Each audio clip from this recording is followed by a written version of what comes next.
We begin CBS2 News at 5 with breaking news. Suspicious packages turned up in several locations addressed to former presidents and several prominent figures. And now, packages delivered to the LA Times spark an evacuation.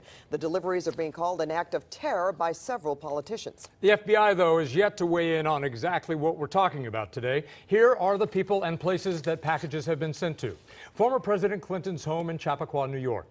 Former President Obama's Washington, D.C. home. A Maryland mail sorting facility where the package was addressed to Inglewood Congresswoman Maxine Waters' D.C. office. Former Democratic National Committee Chairwoman Debbie Wasserman Schultz's Florida office, and the New York headquarters of CNN. Well, this evening, the president said he is extremely angry and upset about what happens, and he vows to get to the bottom of it. And CBS 2's Lisa Siegel is here now with more on his words as people wonder who's coordinating all of these attacks. Yeah, and a lot of developments going on right now. You know, yesterday we heard about one package being delivered to billionaire George Soros. Well, today the number of packages rose to at least 6. That caused a panic in New York, where one of them was delivered to CNN. They said, you need to leave the building immediately. It's something big because there's NYPD, there's bomb threats, there's everyone. They're blocking it off. They're making sure everyone stays completely clear from exactly where my apartment is. I was freaking out. Suspected package bombs have turned up in at least 6 locations, the homes of former Presidents Clinton and Obama and their wives, billionaire George Soros, a congressional mail facility, a former Democratic National Committee chairwoman's office, and this one, delivered to the mailroom at CNN's New York headquarters, addressed to former CIA Director John Brennan. It appears that an individual or individuals sent out multiple similar packages. One of them targeted Inglewood Congresswoman Maxine Waters. In a statement, she said, "I am appreciative of the law enforcement entities who intercepted the package and are investigating this matter. I unequivocally condemn any and all acts of violence and terror." Acts or threats of political violence of any kind have no place in the United States of America. President Trump condemned the acts, saying no federal resource or expense will be spared to track down the person or people responsible. This egregious conduct is abhorrent to everything we hold dear and sacred as Americans. But it is a troubling time, isn't it? And former First Lady and presidential candidate Hillary Clinton, whose home in Chappaqua, New York was targeted, said it's time for the country to put aside differences. It's a time of deep divisions, and we have to do everything we can to bring our country together. I just want to tell you that in these times, we have to unify. We have to come together. Now, the good news is nobody has been injured and no arrests have been made so far, but the FBI is leading the investigation, and that includes tracing all of those packages through the postal system every step of the way. Back to you, Tim. All right, Lisa, thanks very much. As Pat mentioned at the top, there was also an alert in the mailroom at the LA Times building in El Segundo. Several suspicious envelopes arrived there this morning. And CBS 2's Amy Johnson is at the facility in El Segundo live to tell us what authorities found there. Amy. Well, Pat and Jeff, in addition to those 4 envelopes that were placed in a cardboard box and sat outside of the LA Times throughout the day, we have just learned that another package was found inside the building. Bomb squad members are inside now checking on that package, but those original 4 envelopes, we saw them come out just a short time ago, and they were placed in that green area there. We've been told that that may in fact be a decontamination area. Those envelopes have been deemed non-explosive, and now they're just trying to figure out what was inside. We're dealing with a hazardous materials response. Hazmat crews could be seen walking to the envelopes that were deemed non-explosive by the LA County Bomb Squad, and now they will check to see what the substance is inside them.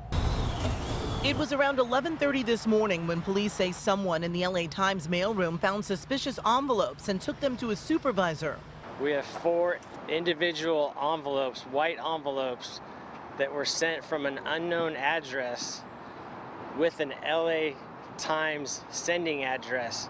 So they came back as return to sender. That supervisor's office was evacuated while the rest of the employees remained in the building. Because of the incidents that were going on throughout the country, they decided that they were going to move those envelopes outside and treat it as a hazardous materials incident. LA County Sheriff's hazmat crew said at least one of the envelopes was big enough to have a bomb inside, so they took no chances. This is the violence of this moment politically. We used to resolve our disputes in a civil manner. Now are we not only uncivil, you have a president who rallies people like Bloodsport for going after a journalist physically. So again, those 4 envelopes that were sitting outside have been determined to not be explosive. Hazmat crews are just trying to figure out what was in those envelopes. And again, another item was found inside the building. The bomb squad is checking on that package as we speak. Reporting live in El Segundo, Amy Johnson, CBS 2 News. All right, yeah, this is really scary. Thank you, Amy. Well, on to some more pleasant news. We hope it's going to be pleasant. It is. Dodger fans, they're not fazed by their team's loss of Game 1 last night. They have faith that the boys in blue are going to turn things around tonight in Game 2. CBS 2's Tom Waite is back at Fenway Park where the game is getting underway. Tom? Yeah, that's right, Jeff and Pat. I can tell you it feels colder out here tonight than it was last night. There's been less rain, but the elements they've got to be a factor out here for folks. Take a live look. People are still filing into Fenway right now. The game hasn't started yet, but certainly there's a lot of enthusiasm, obviously from Red Sox fans, but Dodgers fans too. At Fenway, Red Sox fans are gloating, but Dodgers fans know their team is resilient. Go Dodgers! That's right, all the way from LA! And even though last night did not work out, this is Game 2 and an opportunity to even things up. Are you discouraged by last night at all? Not at all. I'm actually happy with how well they played, especially since they're the underdog coming into this. Were you discouraged by last night? Absolutely not. Boston's got a strong team on offense, and I think Dodgers can come back. We have a good lineup. Kemp's in again. It was a good game. It was back and forth, each coming back and answering the other team each time. And then when Wood came in that one pitch, that ended the game right there. Fenway has not been friendly, and neither has the weather. It's been another day of cold and rain, but then there was this, maybe a sign in the skies for Dodgers fans. Boston crowd's pretty intense. They, oldest stadium in the country, so you got a ton of fans from all different backgrounds, and they love their team. And of course, a seat inside this stadium is not cheap. $500 or more for standing room only. And of course, it goes up from there. Thousands and thousands of dollars for the expensive seats in the best part of the stadium. Of course, we'll see how this all plays out tonight. We're going for the Dodgers, of course. We'll see. And of course, we're going to be back in LA very soon, which I'm super excited about. Reporting live outside Fenway, I'm Tom Waite, Jeff and Pat. Back to you. All right, thank you, Tom. Much warmer back here. Now, the team is laser focused on tonight's game, but Dodger Stadium is already getting ready for Game 3 of the World Series on Friday.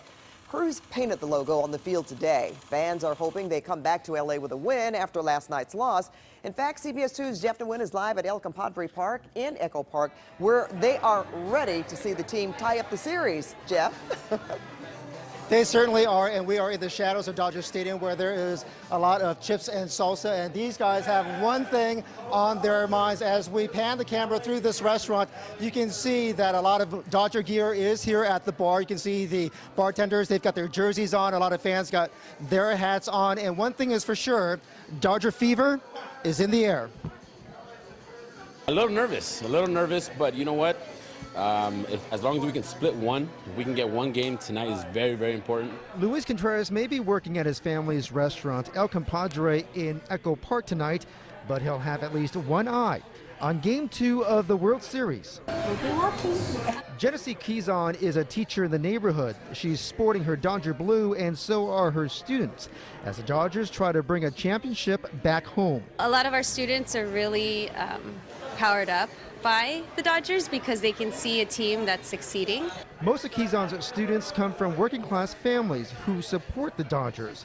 She says bleeding blue is one of those things that crosses socioeconomic lines. The tickets are accessible, and you can be outside and enjoy the weather. There's fireworks. They do a lot in the community, and so they're a visible presence, and they really rally everyone together across all kinds of lines. It brings a lot of pride to our community.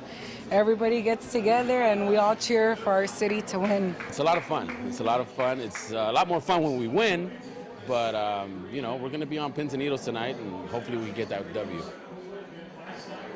All right, so Hyun-Jin Ryu takes the mound tonight after Clayton Kershaw had a rough start as the pitcher. On top of that, the Dodgers also struggled defensively as well, but that is all in the past right now. Everything starts anew with Game 2, so everyone here very optimistic about the chances tonight. But for now, we're live in Echo Park. Jeff Nguyen, CBS 2 News. All right, thank you, Jeff. Well, next at 5, are you eating a side of weed killer with your cereal?